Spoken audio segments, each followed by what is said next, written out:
Hi's నమస్తే అందరికీ. అందరూ ఎలా ఉన్నారు? బాగున్నారా? నేను ఈ గెటప్ ఏంటి అనుకుంటున్నారా? నేను నిత్యాన్వేషకుడు అని చెప్పాను కదా. నా ఛానల్ పేరు అదే, నిత్యాన్వేషకుడు. అంటే ఏదో ఒకటి శోధిస్తూనే ఉంటాను. కనిపిస్తుంది ఇదంతా కూడా చాలా బాగుంది కదా. టెంపరేచర్ కాదు, ఇదేమంటారు, పర్యావరణం. అంటే వెదర్, కూల్ వెదర్ చాలా బాగుంది కదా. నేను దీని నుంచి చెప్పేది ఏంటంటే, మన ప్రయత్నం ఏది చేసినా మనం అలా చేస్తూనే ఉండాలి తప్ప ఎప్పుడు మన ప్రయత్నాన్ని అసలు విరమించుకోకూడదు. మీకు ఇక్కడి నుంచి వాయిసెస్ వినిపిస్తున్నాయా? పక్షుల కిలకిల రాగాలు తన గూటికి వెళ్దామని అనుకుంటున్నాయి. అందుకనే ఆ రాగాలు పలుకుతున్నాయి అన్నమాట.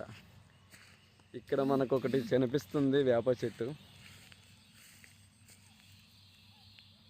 ఇది చాలా, దీనికి ఆయుర్వేదిక్ సంబంధించి చాలా మెడికల్ యూజెస్ ఉన్నాయి. మీకు ఏమైనా తెలిస్తే దీని గురించి కామెంట్ చేయండి. మనం వెళ్తూ ఉందాం. ఈ దారి అనేది కొంచెం విచిత్రంగా ఉంది. ఈ దారి ఎక్కడికి వెళ్తుంది? అదిగో అక్కడికి వెళ్తుంది. మనం వెళ్తూ ఉందాం, మనం వెళ్తానే ఉందాం. ఓకేనా? మీకు ఇంకొక వీడియోలో దీని గురించి ఇంకా క్లారిటీగా ఇస్తాను, ఈ లొకేషన్ గురించి. ఇది వచ్చేసి పచ్చిపెదలు అనమాట. ఓకేనా? Thank you.